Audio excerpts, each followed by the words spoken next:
ఆదికాండం ఆదికాండం 5వ అధ్యాయం ఆదికాండం 5వ అధ్యాయం ఆదికాండం 5వ అధ్యాయం 21వ వచనం.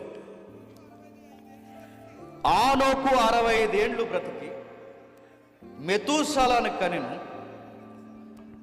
ఆనోకు మెతూషలను కనిన తర్వాత 300 ఏండ్లు దేవుడితో నడుచుచు కుమారులను కుమార్తెలను కనెను. ఆనోకు దినములన్నీ 360 ఏండ్లు ఆనోకు దేవుడితో నడిచిన తర్వాత దేవుడు అతన్ని తీసుకుని పోయెను. క్వశ్చన్ అడుగుతుందని చెప్పండి. ఈ మధ్యకాలంలో మన క్రైస్తవులు బయట వాళ్ళని చూసి వాతలు వేసుకుంటున్నారు. వాతలు పులిని చూసట నక్క వాతలు వేసుకుందంట. ఏమైందంట? సాయంత్రానికి సల్జారం వచ్చి చచ్చిపోయింది. పులే నక్క నక్కే. మనం మనలాగే ఉండాలి. మన వాళ్ళు బయటివి ఈ దరిద్రం అంతా అలవాటు చేసుకున్నారు. కానీ బయటికి చూసి బయట వాళ్ళు ఏమన్నారంటే, మీలో ఎవరు చెప్పండి, సిగ్గులేకుండా చెప్పండి, మీలో ఎవరు కోటీశ్వర్లు అంటే సి అంటారని మీలో ఎవరు బైబిల్ జ్ఞాని అన్నారు. చాలా పెడత పెట్టారులేండి. మీలో ఎవరు బైబిల్ జ్ఞానాన్ని పెట్టారు. బైబిల్లో క్వశ్చన్ అడుగుతున్నారు. Same pattern, same sounds, same heart seats, same studio చేస్తున్నారు. మనం చూసారా? బైబిల్ ఎందుకు చేస్తారంటే ఇంకంతే చేర్పించుకోవడానికి చేస్తారు. చేస్తారు. క్వశ్చన్ అడుగుతున్నారు. హైగా రోజు సీట్లో కూర్చున్నారు, హాట్ సీట్లో కూర్చున్నారు. మళ్ళీ కొరగడు కూర్చుంటే ఈ సీట్ అంటారు, ఆ సీట్ అంటారు, హాట్ సీట్. నాకు రెండు కన్ఫ్యూజ్. అదేనా క్వశ్చన్ చెప్పి కూడా హాట్ సీటా? సరే ఏదో సీట్లేండి. అందులో కూర్చున్నాడు. అయ్యగారు క్వశ్చన్ అడుగుతున్నారు. క్వశ్చన్ ఏమని అడుగుతున్నారంటే, బైబిల్లో ఎక్కువ కాలం బతికిన భక్తుడు ఎవరు చెప్పండి. 1000 రూపాయల ప్రశ్న చెప్పండి. అడిగారు ఆ రోజైనా బైబిల్లో ఎక్కువ కాలం బ్రతికిన భక్తుడు. 1000 రూపాయల ప్రశ్న అనగానే వెంటనే చెప్పాడు. మీరు చెప్తున్నారుగా ఎవరు? మెతూషల. రెండవ ప్రశ్న, ఎంతకాలం బ్రతికాడు? 2000 రూపాయల ప్రశ్న చెప్పండి.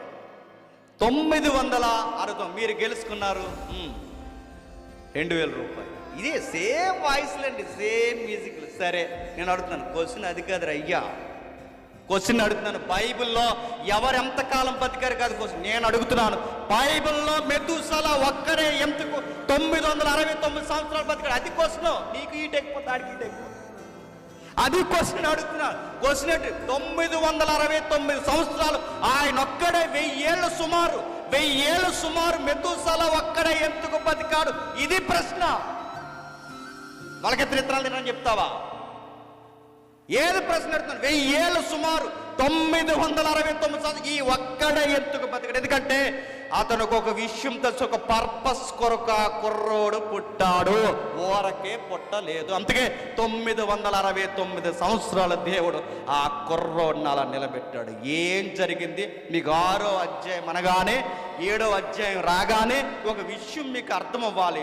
అక్కడ ఒక భీకరమైన కార్యము జరుగుతుంది. ఆ భీకరమైన కార్యము ప్రకంపనలు సృష్టిస్తుంది.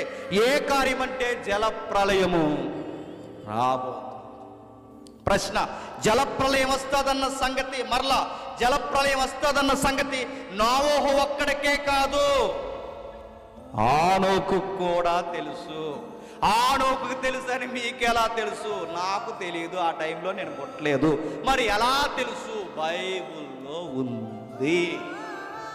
అంటే ఇప్పుడు ఆనోకు బాగా వినాలి, మెతూషల బాగా వినాలి.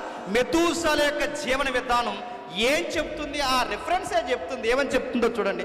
ఆనోకు 65 ఏండ్లు బ్రతికి మెతూషలను కనిన తర్వాత, ఆనోకు మెతూషలను కనిన తర్వాత 300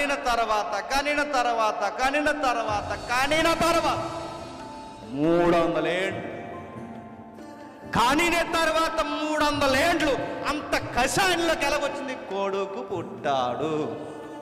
కొడుకు పుట్టిక 65కు ముందు ఒక లైఫ్, 65 తర్వాత ఒక లైఫ్. క్రీస్తు పూర్వం క్రీస్తు శకం అనే కాలాన్ని అలా ఎడగొడతాము. ఆనోకు కాలం కూడా కొడుకుకు ముందు, కొడుకుకు ముందు 65 జీవితం, కొడుకు తర్వాత 300 ఏండ్లు పెనుమార్పు వచ్చింది. ఏమైంది ఆ పెను మార్పు? కానీన తర్వాత 300 ఏండ్లు, అంటే సుమారు 300 ఏండ్లు ఇంత కసి లైఫ్లోకి రావడానికి కారణం ఆ పేరే తన పెను మార్పుకి కారణం అని చెబుతుంది. ఆ పేరుకి అర్థం ఏంటి చెప్పిన? మెతూసెల అంటే ఎబ్రూ సౌండ్లో, ఎబ్రూ శబ్దంలో మెతూసెల అంటే ఇతడున్నంత కాలం ఈ లోకానికి ఏమీ జరగదు. అంటే ఇతగాడు వెళ్ళిపోయిన వెంటనే జలప్రలయం వచ్చేస్తుంది. అంటే ఆనోకు కూడా జలప్రలయం వస్తుందని తెలుసు. అంటే తెలుసు. తన కొడుక్కి ఏమని పేరు పెట్టమని తెలిసి, ఈ కొడుకు ఉన్నంత కాలము ఈ లోకం మీదకి జలప్రలయం రాదు, ఈ కొడుకు చనిపోయిన వెంటనే ఈ లోకం మీదకి ప్రళయం వస్తుంది. మీరు ఇంటికి వెళ్ళిన తర్వాత ఓపికగా లెక్కలేయండి. మెతూసెల చనిపోవడం, నోవహుకు పిలుపు రావడం, జలప్రలయం తెర మీదకి రావడం, ఇవన్నీ ఒకే ప్యాటర్న్ మీద జరిగాయి. అంటే మెతూసెల అనే పేరుకి ఎంత అర్థం ఉందంటే ఉంది. అతను మరణించేంత వరకు లోకము అంతము కాదు, అతను మరణించిన వెంటనే లోకం అంతమైపోద్ది. ఆ అర్థమే మెతూసెల. కొంచెం క్లారిటీ కావాలి. ఒకసారి క్రొత్త నిబంధనకు రండి. యోధా పత్రిక ఒకే ఒక అధ్యాయం 14 వచనం చూడండి. ఆదాము మొదలుకొని 7వ వాడైన ఆనోకు కూడా, వీరును గూర్చి ఆనోకు కూడా ఏం చెప్పాడట? ప్రవచనాలు చెప్పాడట. ఎవరిని గూర్చి? మారని లోకస్తులు గూర్చి ప్రవచనాలు చెప్పుకుంటూ తిరిగాడంటే సువార్త చేసింది నోవహు ఒక్కడే కాదు, మరి ఆనోకు కూడా సువార్త చేశాడు. దేనిని గూర్చి సువార్త చేశాడు? కింద చెప్తున్నాడు చూడండి. ఇదిగో ఆ తరానికి చెప్తున్నాడు, ఇదిగో అందరికీ తీర్పు తీర్చుటకు వారిలో మీలో భక్తిహీనులందరూ భక్తిహీనముగా చేసిన మీ భక్తిహీన క్రియలన్నిటిని గూర్చియు దేవునికి విరోధముగా చెప్పన మీ మాటలన్నిటిని గూర్చియు మిమ్మల్ని ఒప్పించుటకును ప్రభు తన వేవేల పరిశుద్ధ పరివారంతో రాబోతున్నాడు, వస్తున్నాడు, దేవుడు వస్తున్నాడని చెప్పుకుంటా తిరిగాడు. ఆ నోవహు కాలంలో దేవుడు పనిష్మెంట్ ఇవ్వడానికి వస్తున్నాడంటే దాని అర్థం ఏంటో తెలుసా? జలప్రలయం వస్తుంది అని చెప్పాడు. జలప్రలయం వస్తుంది అని చెప్పాడు ఆ ప్రజలకి. మారండి, దేవుడు ప్రళయాన్ని తీసుకుని వస్తున్నాడు, మారు మనసు పొందండి, మీ భక్తిహీనతను వదలండి. నోవహు ఒక్కడే కాదు ప్రజలను బతిమలాడింది, ఆనోకు కూడా ఆనోకుకి వార్త ఎప్పుడు తెలిసింది? కొడుకు పుట్టినప్పుడు తెలిసి ఉండాలి. అందుకే ఆ కొడుక్కి ఏం పేరు పెట్టాడు? మెతూసెల. అంటే బైబిల్లో మీరు ఎవరి పేర్లైనా కదపండి, వారి పేర్లకి సందర్భాలకి సంబంధం ఉంటుంది. సందర్భాలకి పేర్లకి సంబంధాలు, వాళ్ళ పరిస్థితులకు ఒక అర్థాలు